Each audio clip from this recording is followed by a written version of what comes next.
Welcome back, everyone. I'm the Bala Gamer, and we're back with yet another new series, and I'm going to call it Make It Work, as where I try to explain some of the basics from a game system. Predominantly, it's going to be Pathfinder 2E, though obviously I might do it for some other game systems as well.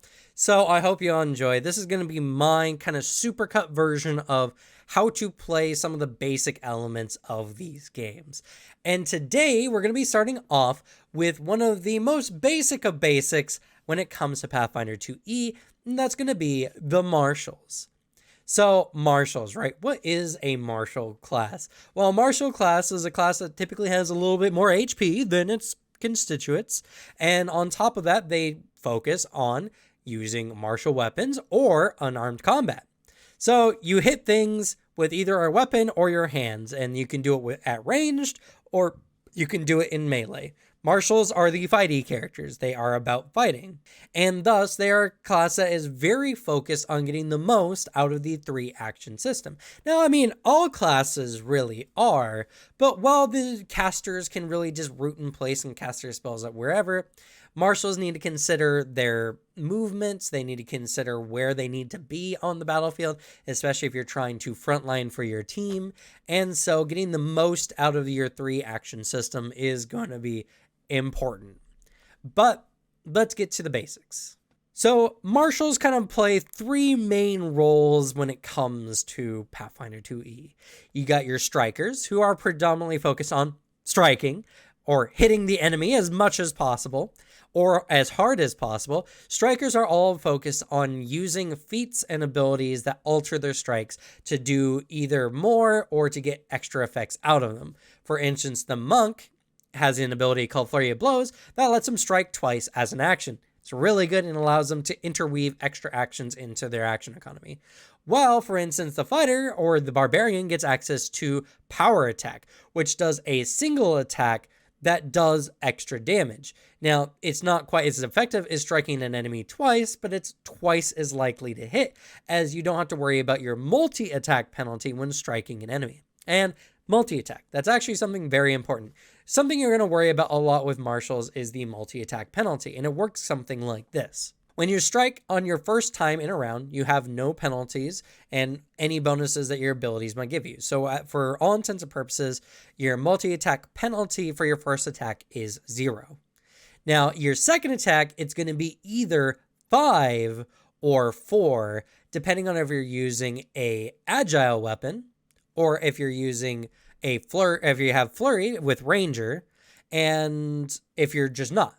5 is the standard. If you have an agile weapon, your next attack is at -4. And if you're a ranger who's using a flurry weapon, your next attack is at -3. So really, really good. And this obviously is a big shot to your overall accuracy.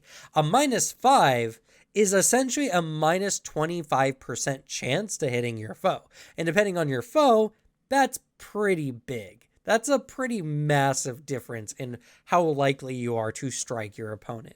Now, if you're a fighter who naturally has a +10% difference to hit an enemy or not, obviously, that's only a -15% difference, and that's not such a big deal. But most other marshals, it's something to consider, and there are ways to mitigate it, but we're not going to get into too much into the extra of what we got going on here.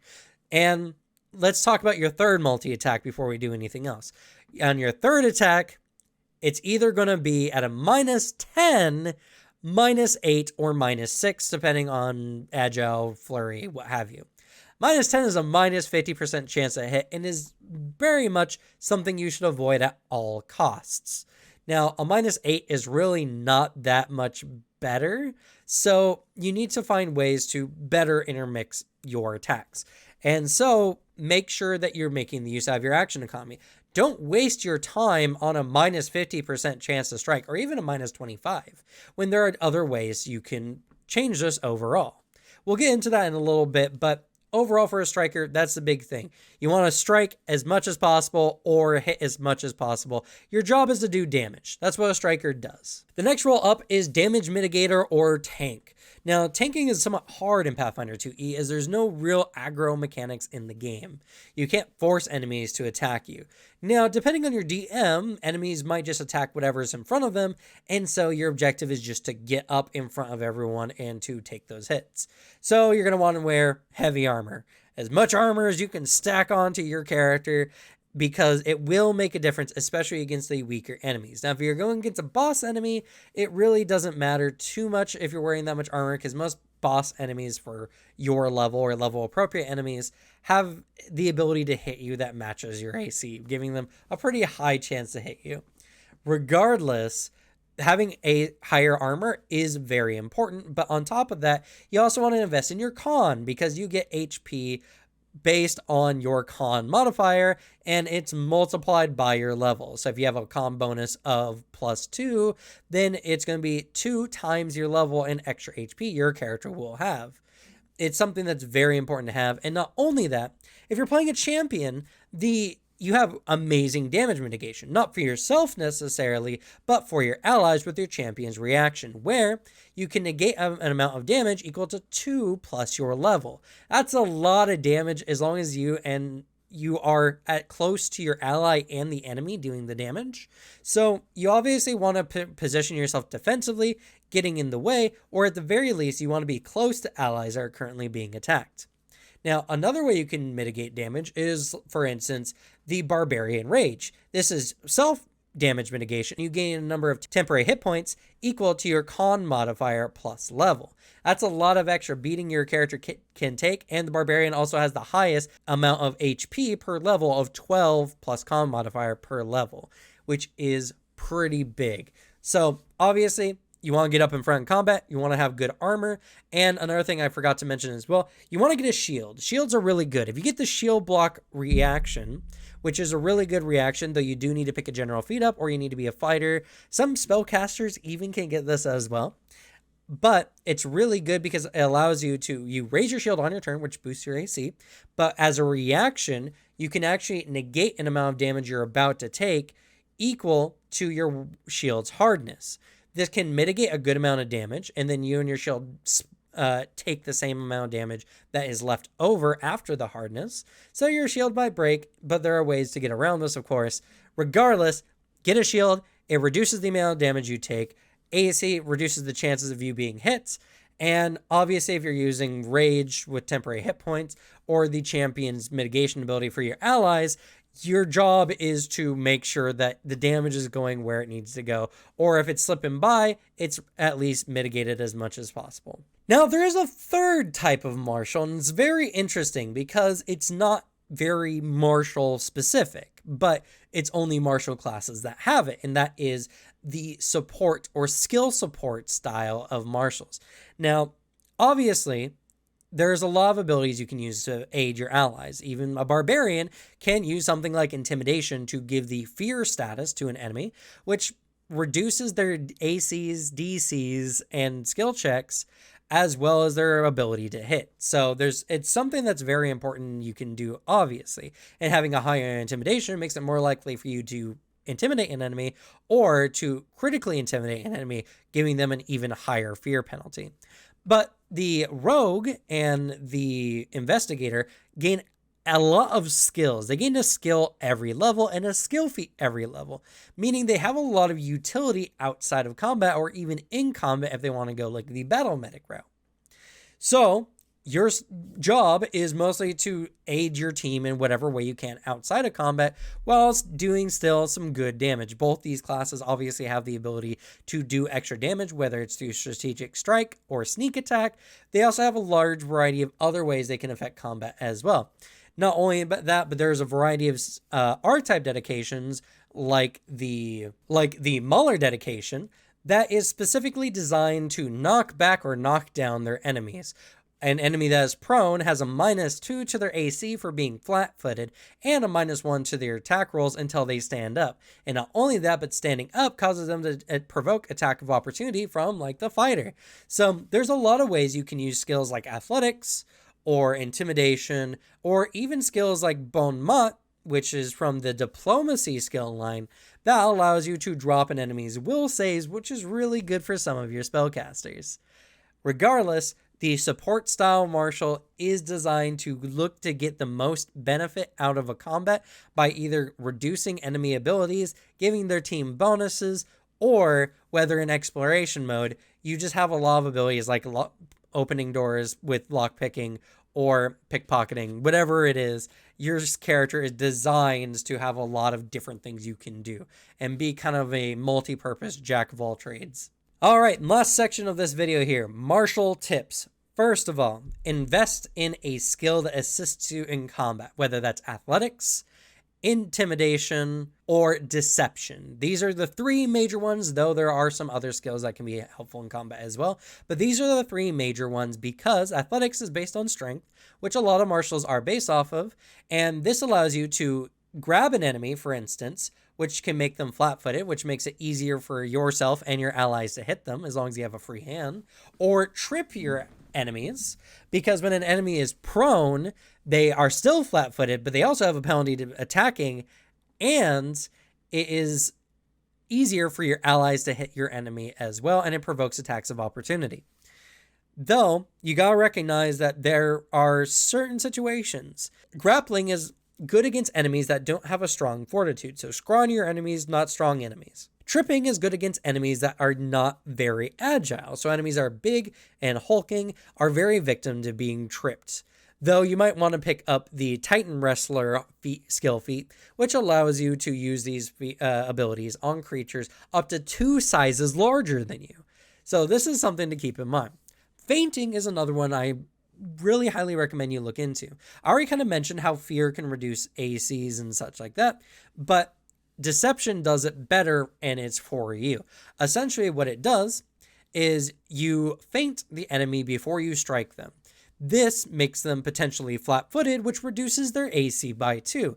Remember when I was talking about strikers, when we were talking about the -5 or even -10 that it could be to strike the enemy? Well, now these numbers become a little bit more manageable. That -2 can make a -5 into a -3. That's only a 15% less likely chance to hit. And if you're a fighter that's already 10% up, that's only a 5% drop chance, which means a fighter with feint is very likely to make 2 strikes on a round, easy peasy, and that's a good use of your third action in a combat round if you don't need to move. This can be done in a wide variety of situations as well, especially when flanking is not really available. You want to give yourself every opportunity to deal damage to your target.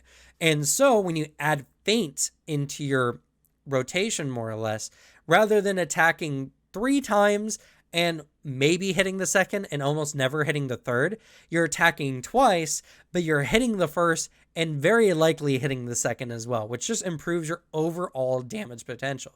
I mean, you can look at feinting an enemy as a 10% damage increase because you're 10% more likely to hit enemies, which is really, really good. It's something that you should not underestimate at all.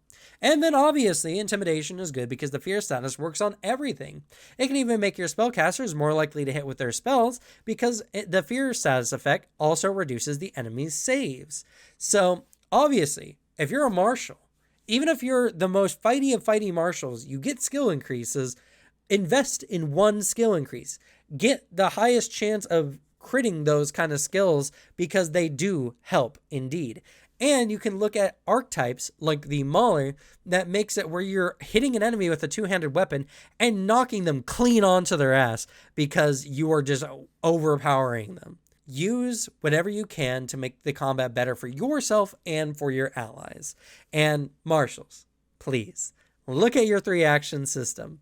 Get the most out of it. Don't just attack a bunch of times. I know it's tempting when you're a monk to sit there on the enemy and just flurry of blows and strike 4 times to try to hit for those extra shots. And hey, it's not necessarily a bad strategy in some situations, but you're better off intermixing, like do a flurry of blows, feint, and then another attack, or feint, flurry of blows, and do something else.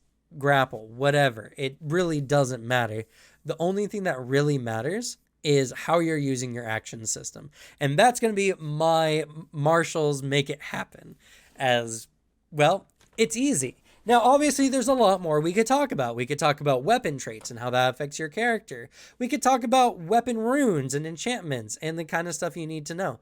But honestly, when it comes to martials, just know that getting the most out of the 3-action system means a lot to you. And your gear is also super important. I didn't mention this before, but make sure that you're getting the best weapons and using the best armor that you have at any situation, as you're more reliant on your gear than a spellcaster, as there's not much spellcasting gear and the game is not balanced around spellcasting gear. But the game is balanced around martial fighting gear with weapons and potency runes and the like. So get potency runes, get fundamental runes, and well, just make sure your character is as geared up as you can. And that's going to be it for me. I hope this was helpful. If there's anything I could have added or could have done better, please let me know down in the comments. And as well, if you enjoy these style of videos, I really do need your help. A like, especially with the algorithm changes recently, is going to mean a lot. So it's the least you can do to kind of help make sure this content does well. And if you want to see more like it, you can subscribe as well. You can also follow me on Twitter or join us in the Discord linked down in the description, where we talk all things tabletop, including war games like Warhammer 40k. So if you want to talk with me and my friends and join our wonderful community, that's the place I'd recommend being. But that's going to be it for me. Thank you all so much for watching. Good luck with your games. Leave the bad luck to me. And I'll see y'all next time. Bye.